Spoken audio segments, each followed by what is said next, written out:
Everyone, welcome to the zero academy. आज हम discuss करेंगे वेक्टर कैलकुलस के बारे में। बेसिकली वेक्टर कैलकुलस को जानने से पहले हमें जानना होगा कि वेक्टर होता क्या है। तो हम ये देखते हैं कि कोई भी क्वांटिटी जो होता है, कोई भी क्वांटिटी जो होगा उसे हम दो पार्ट में कैटेगराइज करते हैं।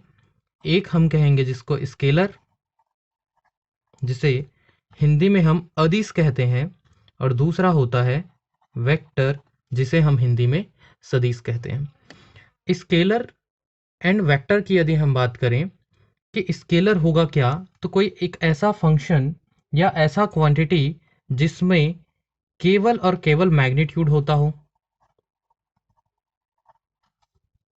केवल मैग्नीट्यूड होगा। लेकिन यदि हम बात करें डायरेक्शन की, तो इसमें कोई डायरेक्शन नहीं होगा। ठीक, ऐसा क्वांटिटी जिसमें केवल मैग्नीट्यूड होगा स्केलर कहलाएगा। लेकिन वहीं पे हम बात करें वेक्टर का, तो वेक्टर एक ऐसा क्वांटिटी होता है जिसमें मैग्नीट्यूड भी होगा और साथ साथ उसका डायरेक्शन भी होगा। साथ ही साथ यदि आप डेफिनेशन वाइज जाओगे तो आपको ये भी समझ में आता है कि पैरेललोग्राम लॉ एक होता है जिसको वेक्टर सेटिस्फाई करता है, जबकि स्केलर जो होता है वो सेटिस्फाई नहीं करता। तो मुख्य रूप से यदि हम देखेंगे तो हम सिर्फ ये दोनों चीज़ों पे ही बात करेंगे कि वेक्टर में मैग्नीट्यूड होगा और डायरेक्शन होगा। तो यदि मुझे वेक्टर को रिप्रेजेंट करना होगा, मान लीजिए मैं लिखता हूँ कोई वेक्टर जो है वो ए है, तो जब भी मुझे वेक्टर को रिप्रेजेंट करना होगा तो उसके ऊपर में एक एरो लगाना होगा। एंड हमने कहा कि वेक्टर में मैग्नीट्यूड भी होगा और डायरेक्शन भी होगा। इसका मतलब ये जो होगा, इसका मॉड ये दर्शाएगा उसके मैग्नीट्यूड को, और इसमें यदि हम कैप लगा देते हैं तो यह दर्शाएगा उसके डायरेक्शन को। दो चीज़ें हैं, एक वेक्टर तभी कहलाएगा जब उसमें एक मैग्नीट्यूड होगा और दूसरा डायरेक्शन होगा। तो कभी हमें कोई वेक्टर दिया जाएगा और बोलेगा कि उसमें उसका डायरेक्शन फाइंड करो, तो हमको यहीं से समझ में आ जाएगा कि यदि मुझे किसी वेक्टर का डायरेक्शन चाहिए, डायरेक्शन मीन्स कैप लगाते हैं हमेशा, तो वेक्टर ए और इस मॉड को हम ट्रांसफर कर देंगे तो मॉड ऑफ ए। मतलब सीधा सा मतलब ये कहता है कि जो भी वेक्टर आपको दिया जाएगा उस वेक्टर के डिवीजन में हमें क्या करना है, उसका मैग्नीट्यूड निकालना है या उसका मॉड को डिवाइड कर देना है, तो उससे हमको उसका डायरेक्शन निकल जाएगा। इसे हम कहते हैं डायरेक्शन ऑफ अ वेक्टर। वैसे ही यदि हम बात करें कि स्केलर, तो स्केलर में तो केवल मैग्नीट्यूड होगा।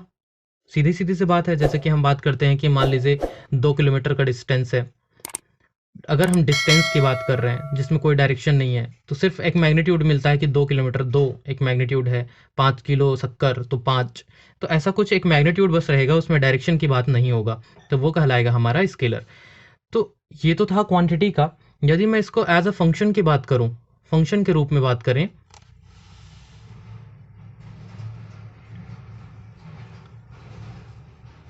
जैसे कि हम जानते हैं कि 3 एक्सिस होते हैं हमारे पास, एक्स एक्सिस, वाई एक्सिस और जेड एक्सिस। तो जब हमें उसे वेक्टर में रिप्रेजेंट करना होता है, तो वेक्टर के केस में हम कहते हैं 3 डायरेक्शन आई, जे और के। ये 3 डायरेक्शन होंगे, सारे 90 डिग्री बनाएंगे एक दूसरे के साथ।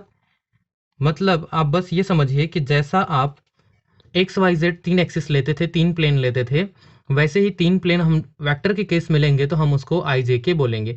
यहाँ पे आई जे के क्या होगा, हमारा यूनिट वेक्टर होगा। याद रखेंगे, यूनिट वेक्टर होगा। यूनिट वेक्टर क्यों होता है? क्योंकि इसका जो मैग्नीट्यूड होता है आई जे के का वो 1 होता है, इसलिए हम इसको यूनिट वेक्टर कहते हैं। तो यदि मुझे किसी फंक्शन को रिप्रेजेंट करना होगा वेक्टर के टर्म पे, तो मान लीजिए कोई फंक्शन है, वेक्टर फंक्शन कुछ इस तरीके से, तो एफ के ऊपर में मुझे ऐसा एरो लगाना पड़ेगा, तो ये दर्शाएगा हमारे वेक्टर फंक्शन को। तो vector function is equals to कुछ भी चीज़ को, मान लो कोई क्वांटिटी लेते हैं, a1 i plus b1 j plus c1 k। ये स्मॉल से होता है, small I small J small के। तो ये है क्या बेसिकली, क्योंकि तीनों प्लेन में यदि कोई पॉइंट होगा तो उसको हम किस तरीके से रिप्रेजेंट करेंगे, उस पॉइंट का आई से डिस्टेंस को a1, j से डिस्टेंस b1 एंड c से k से डिस्टेंस c1। तो वेक्टर का रिप्रेजेंटेशन कुछ इस तरीके से होता है। मान लीजिए ये केवल 2 प्लेन में होता, मान लो के प्लेन में नहीं होता, तो ये वाला पॉइंट 0 हो जाएगा, तो हमारा आंसर कुछ आई और जे बस में होगा। अगर जे वाला प्लेन नहीं होगा तो उस केस में जे वाला 0 हो जाएगा, केवल आई और के टर्म पे होगा। तो इस तरीके से हमको दिया जाता है वेक्टर फंक्शन। वेक्टर फंक्शन जो होगा, अब मान लीजिए इसमें मुझे इसका डायरेक्शन फाइंड करना होगा, तो हमें पता है, जैसे कि हमने ये ऊपर में बात किया, तो यदि मुझे इस फंक्शन का डायरेक्शन चाहिए तो एफ कैप की मैं बात कर रहा हूँ, तो उस केस में ये मुझे मिलेगा एफ बार या सॉरी एफ के पावर में एरो या ऊपर arrow divided by F mod. Mod क्या दर्शाता है? इसके मैग्नीट्यूड को। मतलब सिंपली इसका मुझे यदि डायरेक्शन निकालना होगा तो मैं इसको सेम लिखूंगा आई जे के डिवाइडेड बाई में हो जाएगा अंडर रूट ऑफ। मॉड निकालने का तरीका क्या होगा? आई का जो कोफिशिएंट होता है उसका स्क्वायर प्लस जे के कोफिशिएंट का स्क्वायर प्लस के जो भी कोफिशिएंट होगा उसका स्क्वायर। तो इस तरीके से करते हैं तो मैग्नीट्यूड निकलता है। मतलब कभी हमें मैग्नीट्यूड निकालना होगा तो हम क्या करेंगे? अंडर रूट ऑफ आई का कोफिशिएंट का स्क्वायर, जे के कोफिशिएंट का स्क्वायर और के कोफिशिएंट का स्क्वायर, उन सबको जोड़ देंगे। डायरेक्शन निकालना होगा तो जो भी वेक्टर दिया जाएगा उसके डिवीजन में उसका मैग्नीट्यूड करेंगे। तो इस तरीके से हमें वेक्टर में डायरेक्शन या उसका मैग्नीट्यूड फाइंड करना होता है। अब हम बात करते हैं कि मान लीजिए हमारे पास कोई वेक्टर स्केलर फंक्शन है। अभी हमने क्या देखा था? वेक्टर। अब मान लीजिए स्केलर फंक्शन यदि होगा तो स्केलर फंक्शन को किससे रिप्रेजेंट करेंगे? फाई से रिप्रेजेंट करते हैं। इसका कहने का मतलब ये है कि ये कुछ ऐसा फंक्शन हो जिसमें हमारा सीधा सीधा ए एक्स स्क्वायर प्लस 2y कुछ इस तरीके से होगा, इसमें आई जे के वाले टर्म्स नहीं होंगे। तो क्वेश्चन में कहीं पर भी आपको दिखता है जिसमें आई जे के वाला टर्म नहीं है, कुछ ऐसा फंक्शन है, तो वो कौन सा फंक्शन को शो कर रहा होगा? स्केलर फंक्शन को। क्लियर बात है? आई जे के वाले टर्म्स दिखाई दिया मतलब वो वेक्टर फंक्शन को दिखा रहा है। आपको सिंपली इतना ध्यान पे रखना है। एक और बात हमें जानना होगा, मल्टीप्लिकेशन कैसे होता है। मल्टीप्लिकेशन की बात करें तो यदि हम वेक्टर और स्केलर का मल्टीप्लाई करते हैं, मान लीजिए मैं क्या कह रहा हूं कि एक स्केलर का मल्टीप्लाई कर रहे हैं एक वेक्टर के साथ, स्केलर और वेक्टर का मल्टीप्लिकेशन। तो इस केस में क्या होगा? मान लीजिए मेरा स्केलर मैं जो अभी लिखा था मैं वही एज एग्जांपल ले लेता हूं। तो क्या होगा? ए एक्स स्क्वायर प्लस 2y, ये था मेरा वेक्टर फंक्शन जो दिया गया, सॉरी स्केलर जो है वो दिया गया है। और हम बात करें यहीं पर कि नेक्स्ट हम एफ की बात करते हैं। एफ हमने लिया था a1i plus b1j plus c1k, कुछ इस तरीके से।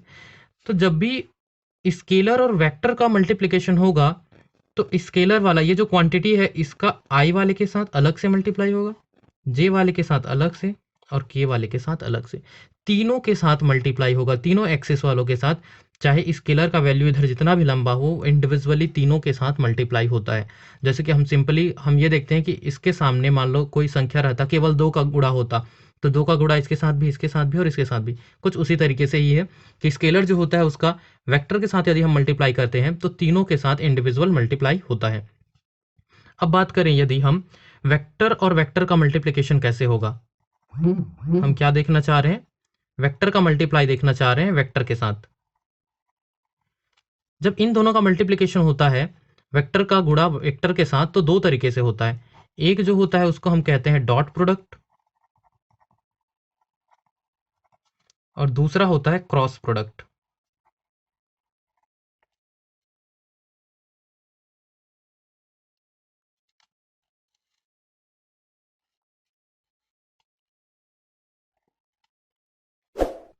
ये दो प्रोडक्ट होंगे, डॉट प्रोडक्ट और क्रॉस प्रोडक्ट। डॉट कहने का मतलब, मान लीजिए मैं इसको इस तरीके से लिखूं कि A vector A dot vector B की बात करूं, तो इसका यदि मुझे प्रोडक्ट निकालना है तो ये मिलता है this much equals to magnitude of A vector magnitude of B vector into cos theta. अगर क्रॉस प्रोडक्ट की बात करें तो vector A cross vector B होता है।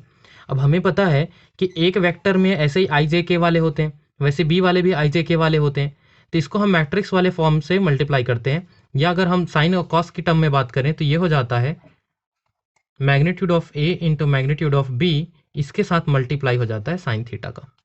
यहाँ पे क्या आ रहा था? डॉट में कॉस थीटा और क्रॉस वाले में आता है साइन थीटा। तो कभी भी क्वेश्चन में आपको कहीं पर एंगल फाइंड करने के लिए बोलता है तो आप डॉट प्रोडक्ट की मदद से निकालिएगा। इसलिए मैं बता रहा हूं क्योंकि आगे आपको वेक्टर कैलकुलस में जरूरत पड़ने वाला है कि कहीं पर भी आपको एंगल फाइंड करने के लिए बोलता है, बताइए कि कोई दो प्लेन है उनके बीच में एंगल फाइंड कीजिए, तो हमें इसी कॉन्सेप्ट को यूज करना है। एंगल कहाँ से निकालेंगे? कॉस थीटा से। तो इक्वल्स टू में क्या हो जाएगा? अगर मैं इसी को सिंप्लीफाई करूं तो मुझे क्या मिलता है? Cos theta is equals to दोनों वेक्टर का डॉट प्रोडक्ट डिवाइडेड बाय उसका मैग्नीट्यूड। कहीं कहीं पे क्या होता है कि जब मैग्नीट्यूड को दर्शाना होता है तो मॉड नहीं लिखते, तो उसके केस में ऊपर में ये एरो भी नहीं लिखते। तो केवल ए या केवल बी लिखा होता है तब भी हम उसका मतलब उसका मैग्नीट्यूड ही समझते हैं। तो कुछ इस तरीके से हमको सिंप्लीफाई करना होगा। तो हमें ये बात समझ में आया कि मल्टीप्लिकेशन वेक्टर और वेक्टर का दो तरीके से होता है, एक डॉट और एक क्रॉस। और वेक्टर और स्केलर का जो मल्टीप्लिकेशन है वो जैसे सिंपल आप मल्टीप्लाई करते हो उसी तरीके से सिंपल मल्टीप्लिकेशन होता है। तो ये तो था बेसिक इंट्रोडक्शंस टुवर्ड्स वेक्टर। अब हम बात करते हैं आपके वेक्टर कैलकुलस में आपको क्या ज़रूरत पड़ने वाला है उसकी। पहली बात जो आपको जानना होगा वो है ऑपरेटर। ऑपरेटर जो होता है इसको हम इस तरीके से शो करते हैं ऐसे सिंबल से, और इसको हम क्या पढ़ते हैं, डेल्टा या फिर डेल। तो ये जो डेल जो होता है जनरली इसको हम वेक्टर डिफरेंशियल भी कहते हैं। अब आप समझ रहे हैं कि वेक्टर डिफरेंशियल क्या होगा, मतलब जो डिफरेंशिएशन का काम करता है। पढ़ते क्या है, डेल। सिंबल आपको समझ में आ रहा है, ये उल्टा ट्रायंगल जैसा बना हुआ है, इसे हम वेक्टर डिफरेंशियल भी कहते हैं। और ये डिफाइन होता है del is equals to I partial differentiation with respect to x plus j partial differentiation with respect to y and plus k partial differentiation with respect to z। बहुत important है, आपको वेक्टर कैलकुलस में बहुत ज़्यादा ज़रूरत पड़ने वाला है, इस बात को ध्यान रखेंगे। कहीं पर भी ऐसा सिंबल आपको दिखाई देता है, इस ऑपरेटर का मतलब है I del by del X plus J del upon del Y plus के डेल अपॉन डेल जेड। इसका ये मतलब होता है इस ऑपरेटर का। इसे हम क्या कहते हैं, वेक्टर डिफरेंशियल भी कहते हैं। क्या हम, मैं डेफिनेशन वाइज यदि मैं सबको लिखता जाऊँ तो बहुत टाइम लगेगा, इसलिए मैं डायरेक्टली जो डेफिनेशन है वो मैं आपको बोल के बता दूंगा, बाकी ज़रूरत की चीज़ें ही लिखूंगा। अब आपको जब ऑपरेटर समझ में आ गया तो अब हम बात करेंगे ग्रेडियंट की, जो कि आपका टॉपिक बहुत ही ज़्यादा इंपॉर्टेंट है, और वो है ग्रेडियंट। अब ये ग्रेडियंट होता क्या है, ग्रेडियंट को जानने के लिए सबसे पहली बात जो आपको जो समझना है वो ये है कि यदि कोई स्केलर फंक्शन दिया गया है, इंपॉर्टेंट क्या है, स्केलर फंक्शन। कोई स्केलर फंक्शन यदि हमें फाई दिया है, किसके टर्म्स में दिया हुआ है, एक्स वाई जेड के टर्म में यदि दिया हुआ है, और मान लेते हैं कि ये डिफाइंड एंड डिफरेंशिएबल है each point in a Cartesian system. जो हमने अभी कार्टेशियन सिस्टम देखा, एक्स वाई जेड प्लेन जो देखा, मान लीजिए उस तीनों प्लेन में ये डिफाइंड एंड डिफरेंशिएबल है, तब की केस में यदि मुझे ग्रेडियंट निकालना होगा तो ये फॉर्मूला बनता है grad of phi is equals to, gradient निकालना इसलिए मैंने लिखा ग्रेड, स्केलर, बार बार कह रहा हूँ स्केलर फंक्शन होगा तभी ग्रेडियंट निकलता है। स्केलर फंक्शन का यदि मुझे ग्रेडियंट निकालना होगा तो दिस मच इक्वल्स टू होता है डेल्टा इंटू फाई। अब आप बोलेंगे डेल्टा क्या है, यही तो जो ऊपर में लिखा हुआ है, यही डेल्टा की बात कर रहा हूँ। दिस मच इक्वल्स टू, ये क्या है हमारा, डेल्टा तो हमको पहले से ही पता है, तो उसकी जगह हम लिख देते हैं del by del x i plus J del by del Y plus के डेल बाई डेल जेड। ये है हमारा ऑपरेटर डेल्टा, और इसके साथ में है ये फाई। मैंने आपको बताया जस्ट थोड़ी देर पहले, ये आई जे के लिखा है, मतलब ये क्या है, ये एक वेक्टर है। क्या है, ये एक वेक्टर है। और फाई क्या है, स्केलर है। तो स्केलर और वेक्टर का गुणा कैसे करते हैं, ये जो स्केलर रहेगा उसको आई के साथ भी मल्टीप्लाई करते हैं, इसको जे के साथ भी मल्टीप्लाई करते हैं, और इसको के साथ भी मल्टीप्लाई करते हैं। तो कुछ इस तरीके से मिलेगा, gradient of phi is equals to I del phi by del X plus J del phi by del Y plus के del phi by del Z. तो ये हमें मिलता है ग्रेडियंट ऑफ फाई। इस बात में समझने वाली बात यह है कि यदि आपको स्केलर दिया था, स्केलर फंक्शन यदि आपको दिया था, तो उसको यदि आपको वेक्टर बनाना पड़ेगा, कहीं पे ज़रूरत पड़ेगा कि उसको वेक्टर में कैसे कैलकुलेट करें, कन्वर्ट करें, तो आपको उसका क्या निकालना है, ग्रेडियंट निकालना है। स्केलर फंक्शन का यदि आप ग्रेडियंट निकालते हो तो वो क्या बनेगा, वेक्टर फंक्शन बनता है। बस अभी इस बात को याद रखिएगा, इसका यूज़ कैसे होगा आगे मैं बताऊंगा। तो ये तो समझ में आ गया आपको ग्रेडियंट निकालना। एक और टर्म होता है इसके बाद, वो होता है डायरेक्शनल डेरिवेटिव। इसे शॉर्ट में हम डी भी लिखते हैं। डायरेक्शनल डेरिवेटिव फाइंड करने के लिए फिर से इंपॉर्टेंट बात जो आपको ध्यान पे रखना है, if phi is a scalar function, phi क्या होगा, स्केलर। जैसे अभी ग्रेडियंट के लिए मैंने कहा, यहां पर भी फाई स्केलर फंक्शन यदि दिया गया है तभी हम उसका डायरेक्शनल डेरिवेटिव फाइंड करते हैं। डायरेक्शनल डेरिवेटिव फाइंड करने का मतलब यही है कि सीधी सी बात यह है कि हम ग्रेडियंट निकालेंगे एक जो डायरेक्शन दिया जाएगा उसमें। इसका मतलब ये डेरिवेटिव का मतलब क्या है, डेरिवेटिव मतलब ग्रेडियंट निकालना ही है, ये डिफरेंशिएट ही कर रहे हैं ना। तो कहीं डेरिवेटिव बोल रहे हैं मतलब ग्रेडियंट निकालना। केवल मान लो कभी बोलता है क्वेश्चन में आपको एक फाई दिया जाता है और बोलता है उसका डेरिवेटिव फाइंड करो, मतलब उसका ग्रेडियंट निकालने की बात कर रहा है वो। अब उसमें वो बोल रहा है डायरेक्शनल डेरिवेटिव, मतलब अब आपको एक डायरेक्शन भी दिया गया है उस डेरिवेटिव के लिए। तो इसको इस तरीके से लिखते हैं, अगर फाई दिया गया है तो d phi by d s ऐसे भी लिखते हैं। ये क्या है, डायरेक्शनल डेरिवेटिव ही है, शॉर्ट में हम डी डी भी लिख रहे हैं। तो अगर मैथमेटिकली लिखेगा तो d phi by d s लिखेगा। इसका मतलब ये है कि मान लीजिए मुझे क्वेश्चंस में कहा गया है कि एक वेक्टर ए है, इस वेक्टर के डायरेक्शन में फाइंड करना है। इसके डायरेक्शन में यदि मुझे डायरेक्शनल डेरिवेटिव फाइंड करना है तो सबसे पहले ये वेक्टर ए है, तो उसका डायरेक्शन कैसे निकलेगा, ए कैप होता है ना, कोई भी वेक्टर का डायरेक्शन ए कैप होता है। तो ए कैप, और ये कैसे निकलता है हमने देखा है। तो ए कैप के साथ यदि मैं प्रोडक्ट करूं ग्रेडियंट ऑफ फाई का, हमने क्या किया, ग्रेडियंट फाई जो था ग्रेड फाई, उसके साथ यदि हम ए कैप का मल्टीप्लाई करते हैं, डॉट प्रोडक्ट करते हैं, तो उस चीज़ को कहा जाता है उसका डायरेक्शनल डेरिवेटिव। बहुत ही आसान है, बहुत ही सिंपल है। इन दोनों चीज़ों में जो ध्यान पे रखना है वो ये है, क्वेश्चन स्केलर फंक्शन होगा तभी ग्रेडियंट निकालोगे, स्केलर होगा तभी तो डायरेक्शनल डेरिवेटिव निकालोगे, क्योंकि उसके लिए पहले क्या निकालना है, ग्रेडियंट ही तो निकालना है। डायरेक्शनल डेरिवेटिव का मतलब यही है कि ग्रेडियंट आप निकालो एक दिए हुए डायरेक्शन में, और वो डायरेक्शन यदि वेक्टर ए है तो उसका डायरेक्शन ए कैप से निकालते हैं। बहुत ही आसान है, बहुत ही सिंपल सा है। अब हमें देखना होगा कि इसके क्वेश्चंस आपके एग्जाम में किस तरीके से पूछे जाते हैं। क्वेश्चन इस तरीके से है, find the directional derivative of phi which is equals to x square Y Z plus 4xz square in the direction of vector 2i minus j minus 2k at the point 1 minus 2 and minus 1। Question में आपको सीधा सीधा से पूछा है directional derivative बताओ। Vector calculus जब आप सॉल्व करते हो तो आपको बहुत से टर्म्स मिलते हैं, gradient, directional derivative, divergence, curl. तो ऐसे शब्द जो मिलते हैं वहां पे हम कंफ्यूज हो जाते हैं कि किस केस में हमें क्या चीज कैलकुलेट करना होता है। तो आपको सबसे पहले जो ध्यान रखना है, पहले आप देखो कि फाई इक्वल्स टू क्या दिया है। ये क्या आइजेके वाला है, नहीं ना, ये क्या है हमारा स्केलर है। स्केलर में दो ही चीज निकालते हैं, ग्रेडियंट, डायरेक्शनल डेरिवेटिव, जिसका डिस्कशन आज हम कर रहे हैं। डायरेक्शनल डेरिवेटिव भी फाइंड करना है। मैंने कहा उसके बाद एक डायरेक्शन दिया जाता है, एक वेक्टर दिया जाता है। देखो एक दिया गया है, इस वेक्टर के डायरेक्शन में बोल रहा है क्वेश्चन और किसी पॉइंट पे बोल रहा है। जब भी कभी पॉइंट देता है तो ये पहला वाला x के लिए होता है, दूसरा y के लिए होता है, तीसरा z के लिए होता है, ये आप जानते हो। तो क्वेश्चन के अकॉर्डिंग सबसे पहले हम क्या कर लें, ग्रेडियंट निकाल लें। तो ग्रेड ऑफ फाई ये क्या होगा हमारा, हमें पता है कि इसके लिए एक ऑपरेटर लिखते हैं और इसके साथ डॉट प्रोडक्ट करते हैं फाई का। ऑपरेटर हमारा क्या होगा, del by del x i plus del by del y j plus del upon del z k, और इसके साथ डॉट प्रोडक्ट में आ जाएगा हमारा जो फंक्शन है x square Y Z plus 4xz square. यहाँ पे ऐसा मैं डॉट बोल दे रहा हूँ तो ऐसा कोई मतलब नहीं है डॉट बोलने का, डॉट बोलने का बेसिकली, क्योंकि ये स्केलर है तो इसके साथ कोई डॉट प्रोडक्ट या क्रॉस प्रोडक्ट वाला सीन नहीं रहता, क्योंकि ये तो स्केलर है ना। तो सीधा प्रोडक्ट का मतलब सीधा जो गुणा आप बोलते हैं वही है।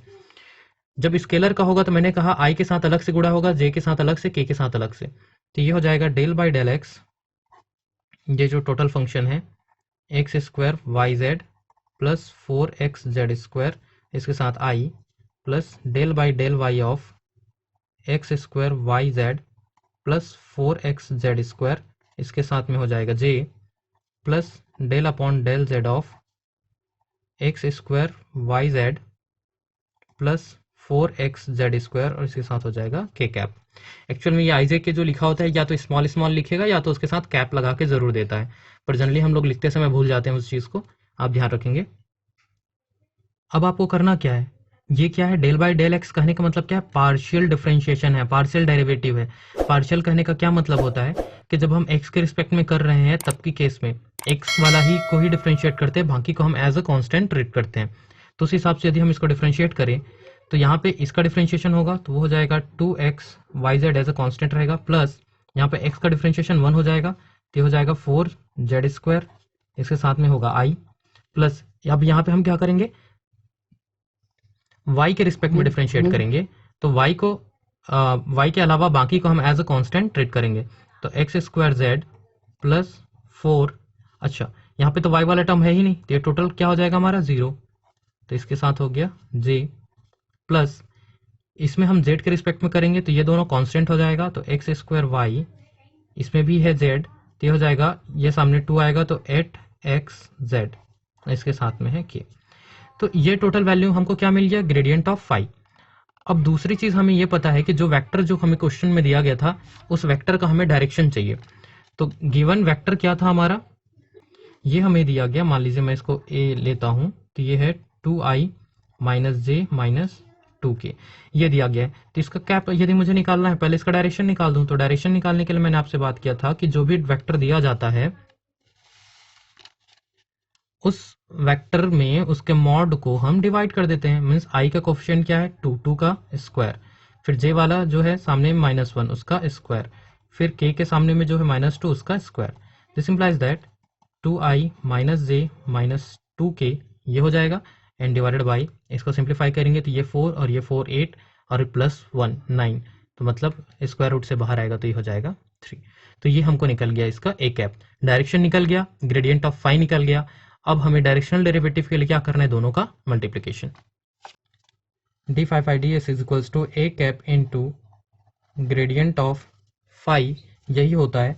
और हमको पता है कि ये था 2i minus J minus 2k divided by 3, ये था ए कैप, और इसके साथ ग्रेडियंट दिया गया था हमें 2xyz प्लस 4z स्क्वायर आई plus x square Z J plus next था इसके साथ x square Y plus 8xz के।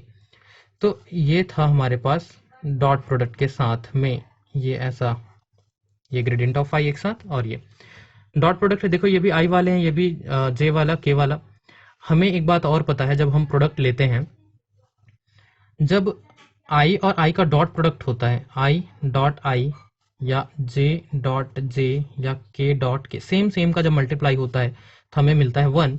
लेकिन अदर किसी के साथ भी हो, मान लो आई का जे के साथ कर देते हैं, जे का के साथ कर देते हैं, या के का आई के साथ कर देते हैं, तो हमें क्या मिलता है 0। सेम के साथ होगा तभी 1 मिलेगा, बाकी के साथ 0 मिलेगा। ऐसा क्यों होता है, क्योंकि आपको पता है ना, डॉट प्रोडक्ट केस में कॉस थीटा लेते हैं और कॉस 0 के केस में 1 मिलता है, और 90 वाला केस, इन दोनों में 90 डिग्री का एंगल बनता है तो वो 0 हो जाता है। सो यहाँ से हम सिंप्लीफाई करेंगे। इसके साथ साथ हमें क्वेश्चन में एक और बात बोला था कि हमें जो डायरेक्शनल डेरिवेटिव निकालना है वो किसी एक पॉइंट पे निकालना था। Means d phi by d s जो था ये हमें निकालना था किसी एक पॉइंट पे 1 -2 -1। इस पॉइंट पे हमें डायरेक्शनल डेरिवेटिव फाइंड करना है। ये पॉइंट देने का मतलब सीधा सा बस इतना ही रहता है कि जो आप ग्रेडियंट ऑफ फाई करके जो निकाले हो, ये जो हम निकाले हैं मल्टीप्लाई करेंगे, उसमें एक्स वाई जेड की जगह पे, एक्स की जगह पे 1, y की जगह -2 एंड z की जगह पे -1, ये हमें सीधा सीधा पुटअप कर देना और सिंप्लीफाई करना है। अगर ये पॉइंट नहीं देता तो सिर्फ इतने को ही हम मल्टीप्लाई करते और हमारा आंसर आता। पॉइंट देगा तो एक्स वाई जेड की जगह पे वो पॉइंट पुटअप करना है, फिर हमारा आंसर आएगा। क्लियर है ये बात? सिंप्लीफाई करेंगे पुट करके,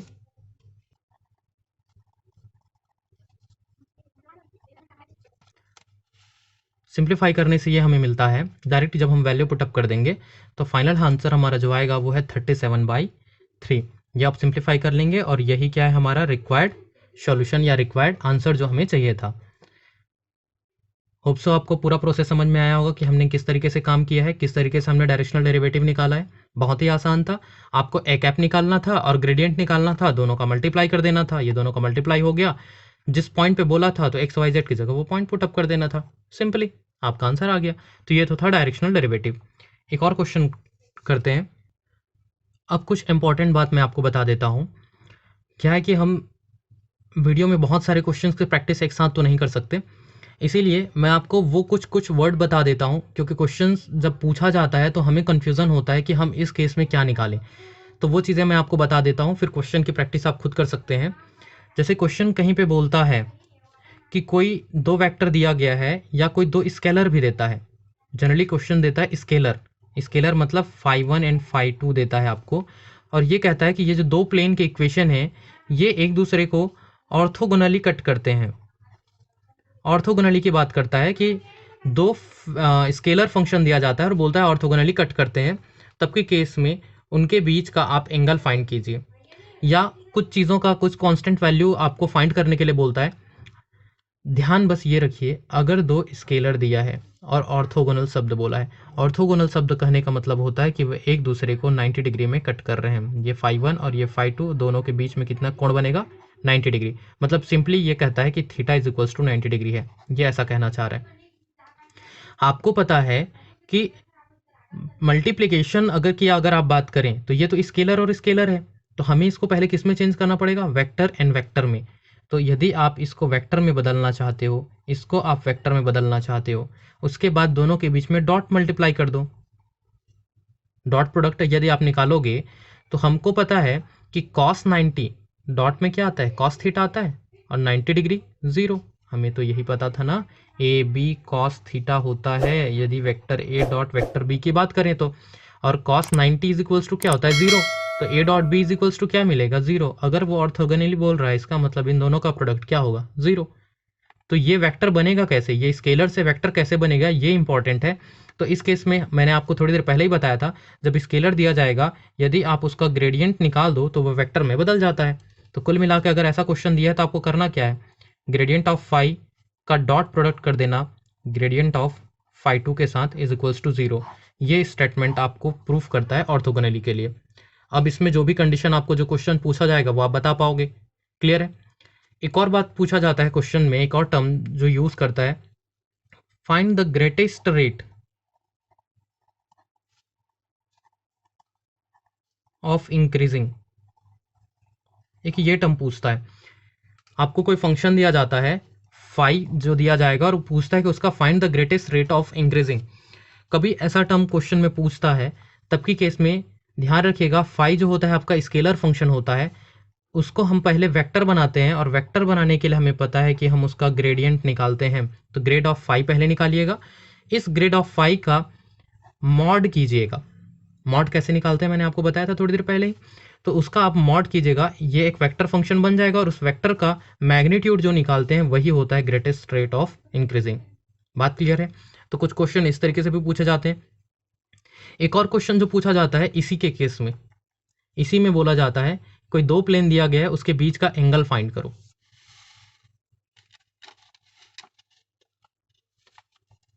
तीसरा चीज आपको एंगल फाइंड करने के लिए बोलता है किसी दो प्लेन का, प्लेन एक φ1 देता है एक φ2 देता है, दोनों के बीच का एंगल पता करने के लिए आपको बोलता है। तो मैंने अभी आपको थोड़ी देर पहले ही बताया, ऊपर वाले केस में ये क्या है, जब दो का प्रोडक्ट करते हैं तो हमें क्या मिलता है, 0। कब 0 मिल रहा था, जब थीटा 90 डिग्री था। अगर नहीं होता तो क्या करते हैं हम इसको बनाते हैं grad of φ1 dot grad of φ2। ये जो दो ग्रेडियंट है यदि हम इसका मल्टीप्लाई करेंगे तो हमें क्या मिलेगा, इन दोनों का मैग्नीट्यूड, यही होगा। मतलब mod of grad φ1 into mod of grad φ2 और इसके साथ होता है कॉस थीटा।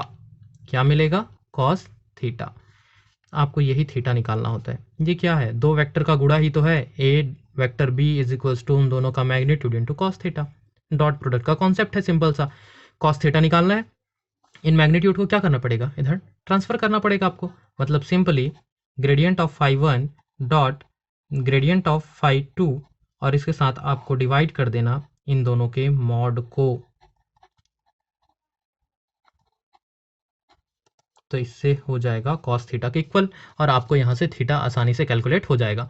तो कुछ इस तरीके के क्वेश्चंस पूछे जाते हैं आपके ग्रेडियंट और डायरेक्शनल डेरिवेटिव से रिलेटेड। और भी बहुत अच्छे अच्छे इंपॉर्टेंट क्वेश्चंस हैं आपकी बुक में, आप प्रैक्टिस कीजिएगा। मैंने जितनी बातें बताया हैं उन बातों को यूज़ कीजिएगा, आप अप्लाई कीजिएगा, सारे क्वेश्चन आपसे बनेंगे। एक और वीडियो में हम आएंगे जहाँ पे हम थोड़े डेरिवेटिव टाइप के जो क्वेश्चन होते हैं, डिराइव करने वाले क्वेश्चंस ग्रेडियंट से लेकर कुछ वैसे क्वेश्चंस हम और देखेंगे। तो अभी तक के लिए बस इतना ही। Stay safe, keep learning and thank you.